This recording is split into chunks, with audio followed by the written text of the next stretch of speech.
बिस्मिल्लाहिर्रहमानिर्रहीम। अस्सलाम वालेकुम जमात दहम के अज़ीज़ तलबा व तालिबात, मैं प्रोफेसर तारिक नईम बदर, शोबा Urdu the concept academy Islamabad आपसे मुखातिब हूँ। कल हमने पिछले लेक्चर में हमने मिर्ज़ा मोहम्मद सईद की मश्क की थी। आज हम पढ़ेंगे एहसान दानिश की लिखी हुई नात। जैसा कि हमें मालूम है कि नात नबी एक ऐसी नज़म को कहते हैं जिसमें नबी करीम सल्लल्लाहु अलैहि वसल्लम की तारीफ़ बयान की जाती है। तो सबक की तरफ आते हैं। पहले हम एहसान दानिश के तारुफ़ की बात करेंगे। एहसान दानिश के जो बातचीत है उन्होंने किस अंदाज़ में लिखी, एहसान दानिश कौन थे, कहाँ उनकी रिहाइश थी, कहाँ की उनकी पैदाइश है, क्या उनकी इल्मी अदबी खिदमात हैं, हम उस पर बात करेंगे। उसके बाद हम पढ़ेंगे नात। तो हमेशा की तरह अज़ीज़ तलबा व तालिबात, आप लोगों ने पेंसिल, बॉल पॉइंट जिसको हम कहते हैं इंग्लिश में, और कागज़ लेके बैठना है ताकि जो बातें आपको सीधा सीधा मुनासिब लगे कि ये पॉइंट की बात है वो आप नोट करें। फिर अल्फाज के माने में आपको बोर्ड पे लिखवाऊंगा, वो हम साथ नोट करेंगे। इसी तरह कोई बात समझ में नहीं आती, उसके लिए मैं पहले बता चुका हूँ, हमारे ईमेल एड्रेस पे ईमेल करें अकेडमी के। हमारे व्हाट्सएप ग्रुप आपके नंबर आपके पास हैं, उन पे व्हाट्सएप करके सवाल पूछ सकते हैं, आप कॉल करके सवाल पूछ सकते हैं। हम आपकी तशफ़ी के लिए, आपकी तसल्ली के लिए यहाँ पे मौजूद हैं। सबक की तरफ आते हैं। एहसान दानिश का लिखी हुई नात है। तो पहले हम एहसान दानिश के तारुफ़ पे बात करते हैं। एहसान दानिश एहसानुल हक नाम था। 1914 में आपकी पैदाइश है, 1972 में आपने वफ़ात पाई। दानिश तखल्लुस किया करते थे। एहसान दानिश के कलमी नाम से मशहूर हुए, यानी एहसानुल हक दानिश लिखने की बजाय वो अपने नाम को एहसान दानिश लिखा करते थे और इसी नाम से आप मशहूर हुए। कांधला ज़िला मुजफ्फरनगर यूपी में पैदा हुए। यूपी उत्तर प्रदेश का मुखफ़फ़ है। ये भारत की एक रियासत है, एक सूबा है। उसका डिस्ट्रिक्ट है ज़िला मुजफ्फरनगर। उसका गांव है कांधला, जहां की आपकी एहसान दानिश की पैदाइश है। वालिद की माली हालत नागुफ्ताबह थी। नागुफ्ताबह के मानी बहुत बुरी।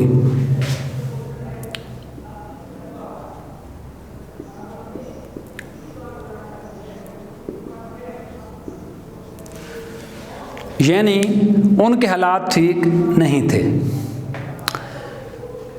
अरबी और फ़ारसी हाफिज़ मोहम्मद मुस्तफ़ा से पढ़ी। स्कूल में सिर्फ चंद जमातें पढ़ सके और गुर्बत की वजह से तालीम का सिलसिला मुनक़ता करना पड़ा। मुनक़ता कहते हैं कता करना या काटना।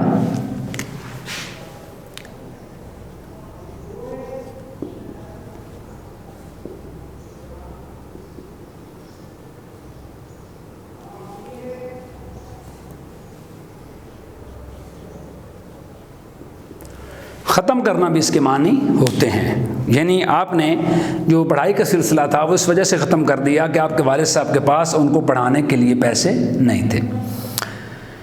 स्कूल में सिर्फ जंजाएँ पढ़ी, ये हो गया। बचपन ही से मेहनत मजदूरी करने लगे। मजदूरी करने लाहौर आए तो ईंटें ढोईं।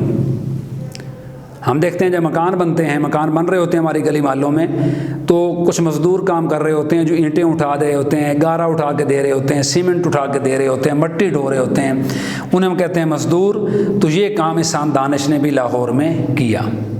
फिर क्या हुआ, मेमारी की,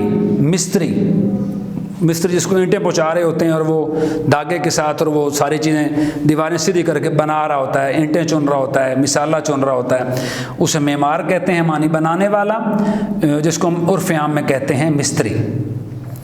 चौकीदारी करते रहे। गुर्बत इतनी थी कि चौकीदारी करके जो चंद पैसे मिलते थे उससे अपना पेट पालते थे। चपड़ासी और माली भी रहे। नायब कासिद भी कहते हैं चपड़ासी को। ग्रेड 4 का मुलाजिम नायब कासिद, दिन को जो ड्यूटी देता है, साहब के दफ्तर के बाहर बैठा होता है, चपड़ासी हम उसको कहते हैं, नायब कासिद कहते हैं। वो भी रहे और माली भी रहे, यानी लोगों के घरों में माली का काम भी करते रहे। गुर्बत की इंतहा थी। इसी दौरान में लाइब्रेरियों में भी जाते रहे और मुतालिया जारी रखा। पढ़ना नहीं छोड़ा, मुतालिया जारी रखा। मौजू तबीयत थे, तबीयत मुनासिब थी। तबीयत मुनासिब थी माने किसके लिए? शेर गोई के लिए।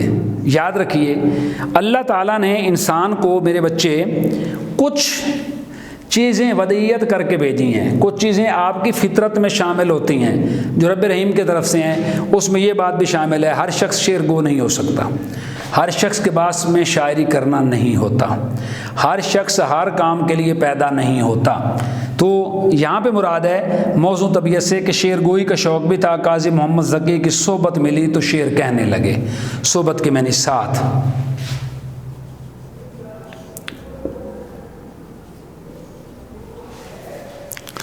सोहबत के मानी साथ, यानी काजी मोहम्मद ज़की साहब जो हैं वो ख़ुद शायर थे, और जब उनको उनकी सोहबत मिली, यानी इंसान दानिश को उनकी सोहबत मिली, उनका साथ मिला, उनसे ताल्लुक़ पैदा हुआ, तो उन्होंने इनकी बड़ी मदद की शेर गोई में, तो उनकी मदद से ये शेर भी कहने लगे। तबीयत में पहले ही शायर मौजूद था, जब थोड़ी महमीज़ मिली, थोड़ी तहरीक मिली, थोड़ा साथ मिला, तो शेर कहने लगे।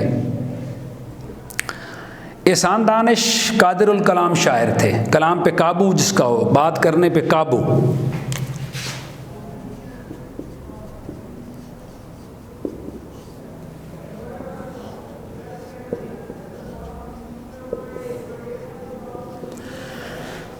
बात पर काबू होना, कलाम पर काबू होना, उनको काबू था।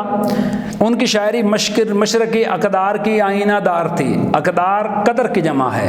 हमारे कुछ माशरती कदरें हैं, हमारे कुछ माशरती रवायात हैं, हमारी कुछ माशरती अदब है, अदबियात हैं, तो वो उनकी आईनादार है। बात करने का मतलब ये है, मशरक़ को एक हयादार किस्म का मशरक़ समझा जाए, मशरक़ को हया का सिंबल समझा जाता है कि मशरक़ के लोग बड़े तहज़ीब वाले होते हैं, बड़े रख रखाव वाले होते हैं, बड़े हयादार होते हैं, बड़े अच्छे होते हैं। तो उनकी जो शायरी है, उनकी शायरी में मशरक़ का रंग पाया जाता है।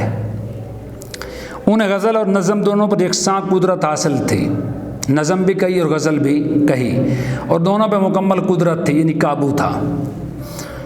मगर उनकी वजह शोहरत उनकी नज़में हैं। यानी वो गज़ल भी कहते रहे, उन्होंने गज़लें भी कहीं और नज़में भी कहीं, लेकिन उनको जो शोहरत है वो उनकी नज़मों की वजह से मिली।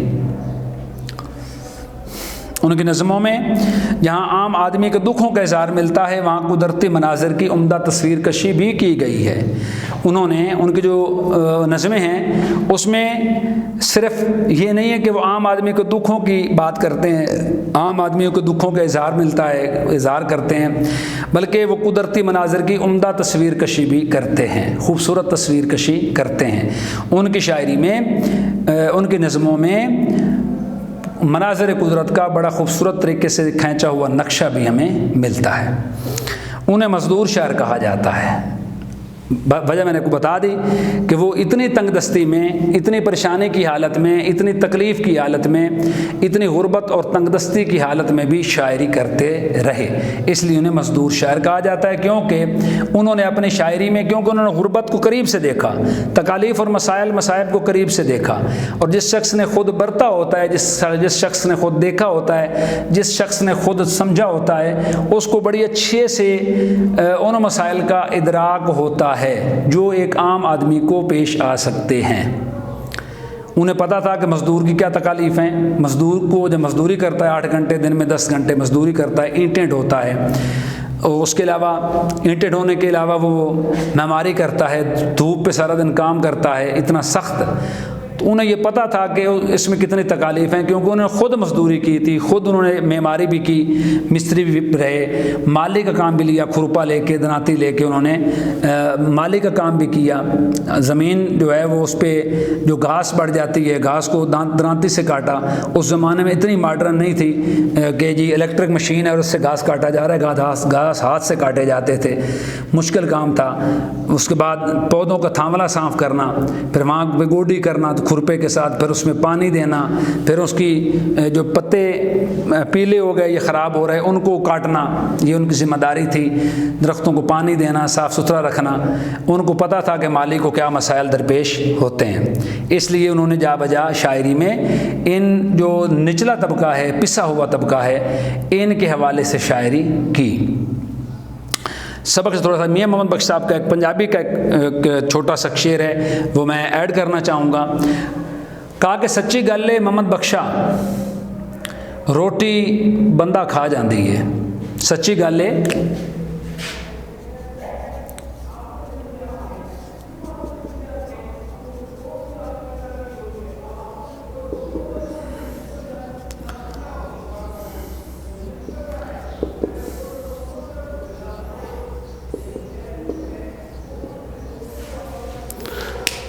सच्ची गल है मोहम्मद बख्शा, मियाँ मोहम्मद बख्शा साहब ने पंजाबी में शायरी की और वो कहते हैं कि रोटी बंदा खा जाती है, मानी रोटी पूरी करते करते, रिज़्क पूरा करते करते बंदा पूरा हो जाता है, रोटी की भूख फिर भी बाकी रहती है। इसलिए हमें एहसान दानिश की जो शायरी है उसमें भी इस चीज़ का ना सिर्फ इदराक होता है बल्कि जा बजा उसका ज़िक्र हमें मिलता है। उसके बाद उनकी तसानीफ़ हैं, किताबें हैं कुछ, उनका नाम बता देता हूँ मैं आपको। हदीस ज़िंदगी किताब का नाम है, दर्द ज़िंदगी, नवाए कारगर, नवा आवाज़ को कहते हैं, कारगर के मानी कारी यानी जिसका कोई फ़ायदा हो। आतिश खामोश, आतिश आग को कहते हैं। गोरिस्तान के मानी कब्रिस्तान, ज़ख़म व मरहम। और शिराज़ा, शिराज़ा कहते हैं इकट्ठी। जिस तरह ये किताब है इसको और आग को इकट्ठा करके यहाँ से स्टेपल कर दिया गया है, इसको यहाँ से बाइंड कर दिया गया है, तो ये शिराज़ा बंदी होगी किसकी? कागज़ों की। तो शिराज़ा के मैंने इकट्ठ करना। उनकी आप बीती जहान दानिश बहुत मकबूल हुई। उन्होंने अपनी ज़िंदगी में जो दुख झेले, जो तकालीफ बर्दाश्त की, जो परेशानियाँ बर्दाश्त की, जिन दुखों से वो गुज़रे, उन्होंने आप बीती कहते हैं अपनी कहानी अपनी ही ज़बानी सुनाना, बयान करना। उन्होंने अपनी कहानी अपनी ज़बानी जिस किताब में बयान की, उस किताब का नाम जहान दानिश है और ये बहुत मकबूल है। ये सारी की सारी किताबें मार्केट में मौजूद हैं, मिलती हैं।